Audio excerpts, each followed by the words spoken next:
नमस्कार दोस्तों, मैं गजेंद्र शर्मा आपके YouTube चैनल पर हार्दिक स्वागत करता हूं। दोस्तों, इस वीडियो में जो भी दिक्कत होगा कमेंट बॉक्स में अवश्य बताइएगा, ठीक है। दोस्तों, हम लोग पढ़ रहे थे स्ट्रेटेजी के, ठीक है, और वो भी हम लोग लगातार 2 महीने तक स्ट्रेटेजी के चलेगा, ठीक है। तो इसमें जो भी दिक्कत होगा आप लोग कमेंट बॉक्स में अवश्य बताइएगा। और आज हम लोगों का पार्ट है दूसरा, और पहले पार्ट में हम लोग पढ़ चुके हैं रेलवे जोन के बारे में, ठीक है। आज हम लोग पढ़ेंगे अंतर्राष्ट्रीय सीमा रेखा के बारे में, ठीक है। तो अंतर्राष्ट्रीय सीमा के बारे में पढ़ेंगे हम लोग। और चलिए हम लोग चालू करते हैं अपना टॉपिक। कौन सा पार्ट 2 पढ़ेंगे हम लोग। और क्या पढ़ेंगे? अंतर्राष्ट्रीय सीमा रेखा के बारे में पढ़ेंगे, ठीक है। तो अब लोग हम इसके बारे में हम लोग थोड़ा जान लेते हैं कि अंतर्राष्ट्रीय सीमा क्यों खींचा जाता है और कैसे कहता है, किसके मतलब कैसे खींचा जाता है, इसके बारे में पहले जान लेते हैं, ठीक है हम लोग।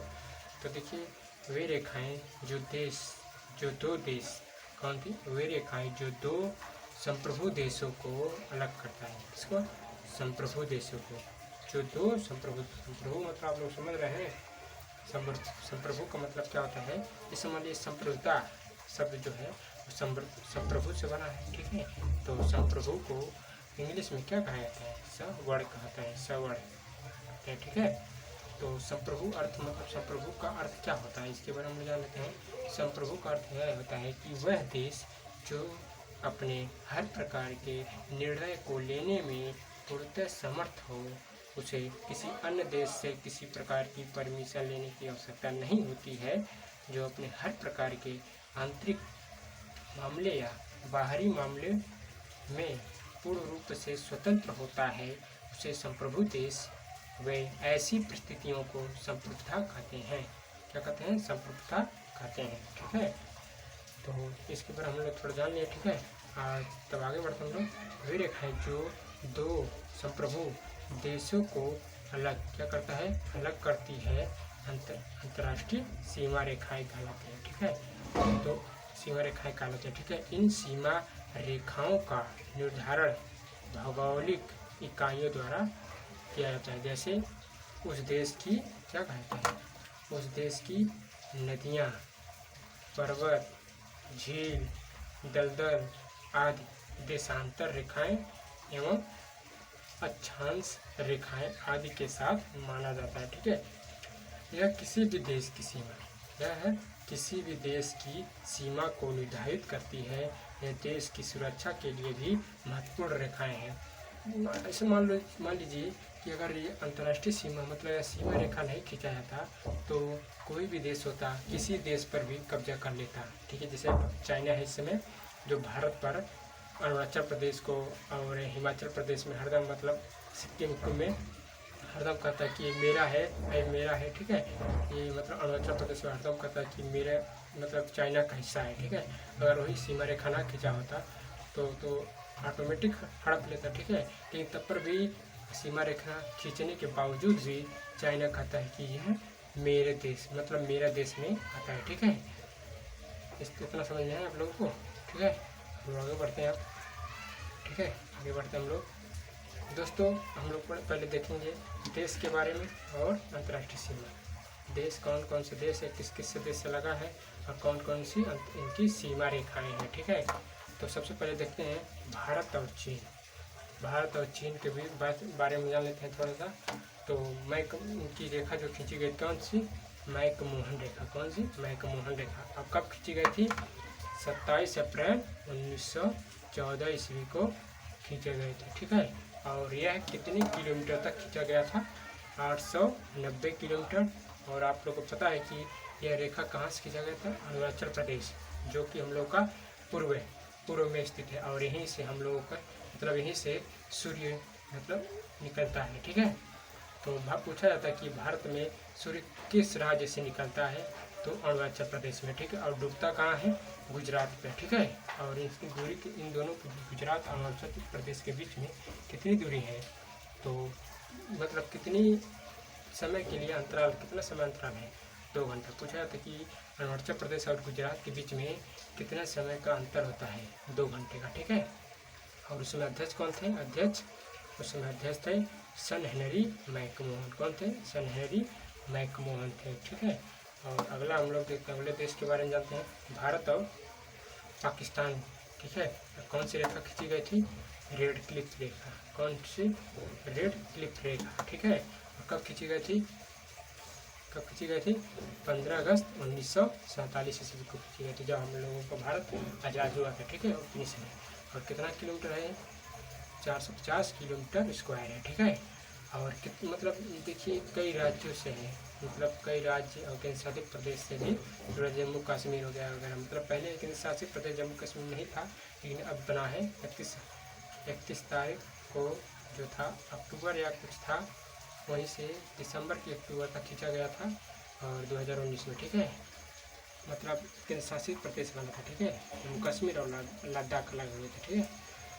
तो 19 में आप लोगों को पता है कि कितना राज्य है? 28 राज्य और 8 केंद्र शासित प्रदेश है, ठीक है। तो दमन और दीप को मतलब मिला दिया गया है। दमन और दीप, नगर और हवेली को एक में ही कर दिया गया, ठीक है। तो उस समय अध्यक्ष कौन थे? उस समय अध्यक्ष थे सर सिरिल रेडक्लिफ। कौन थे? सर सिरिल रेडक्लिफ थे, ठीक है। और अगले देश के बारे में जानते हैं, ठीक है दोस्तों। थोड़ा दिक्कत है, बाद में सब क्लियर रहेगा, ठीक है। और देखते हैं हम लोग अगला देश के बारे में, भारत और अफगानिस्तान के बीच में, ठीक है। भारत और अफगानिस्तान के बीच में, ठीक है। और कौन रेखा खींची गई थी? डुरंड रेखा। अब कब खींची गई थी? मतलब आधुनिक काल से, मतलब आधुनिक काल में, ठीक है।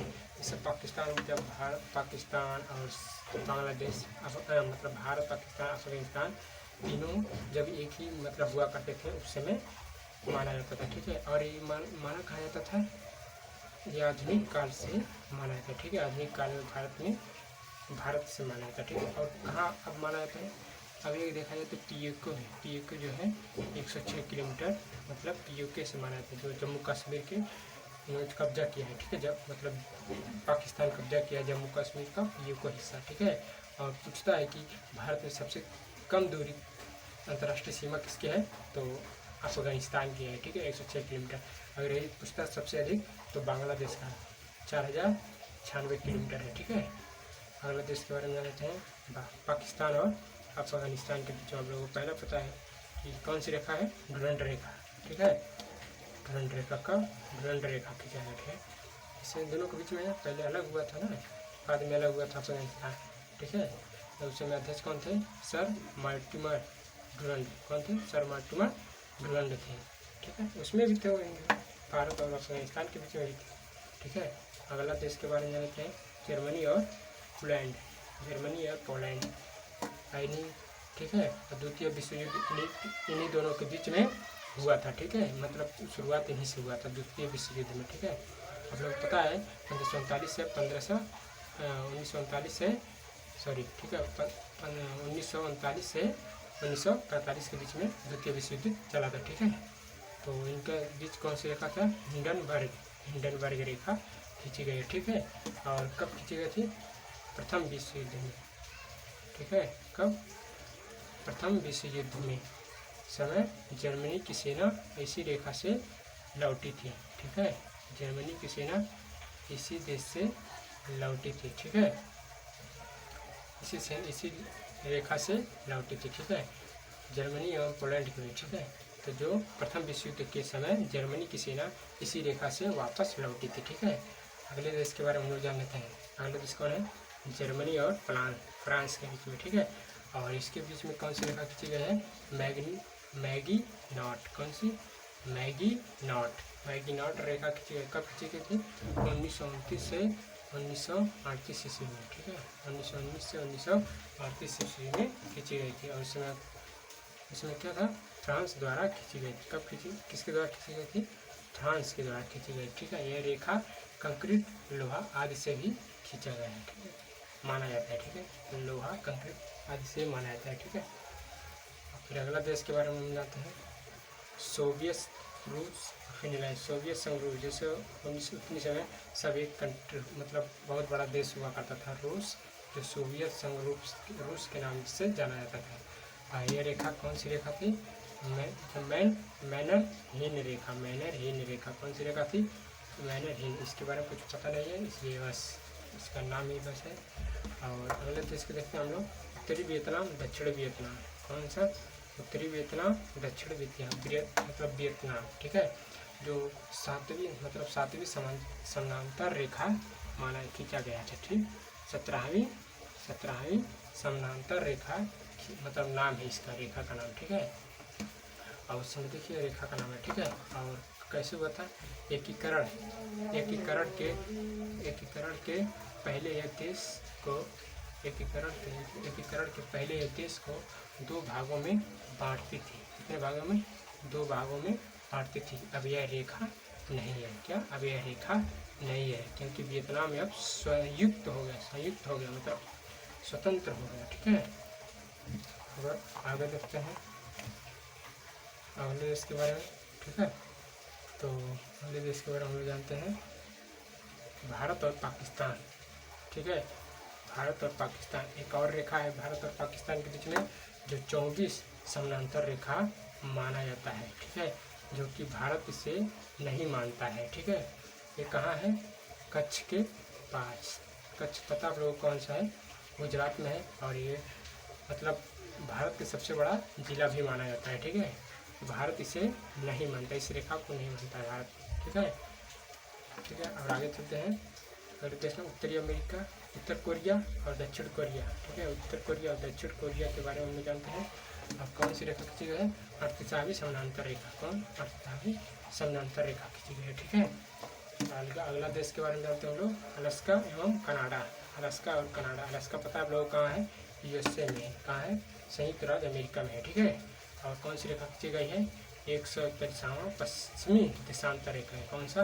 141वां डिग्री 141 डिग्री पश्चिम देशांतर रेखा खींची गई है। ठीक है, आगे देखते हैं उत्तरी अमेरिका और कनाडा, उत्तरी अमेरिका और कनाडा के बारे में। ठीक है, तो ये कौन सी रेखा खींची गई है?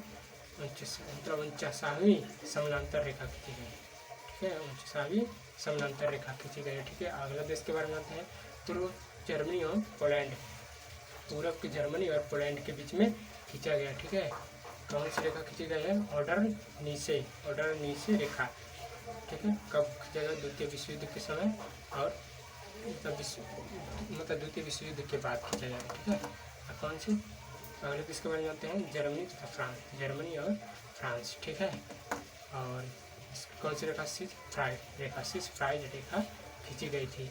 इसे जर्मनी ने, किसने खींचा था? जर्मनी खींचा था। ठीक है, जर्मनी ने खींचा था। अगले देश के बारे में जान लेते हैं हम लोग, किसने खींचा था? जर्मनी ने खींचा था। ठीक है, अगले देश के बारे में जानते हैं हम लोग, भारत एवं बांग्लादेश। आप लोगों को पता है कौन सी रेखा खींची गई है?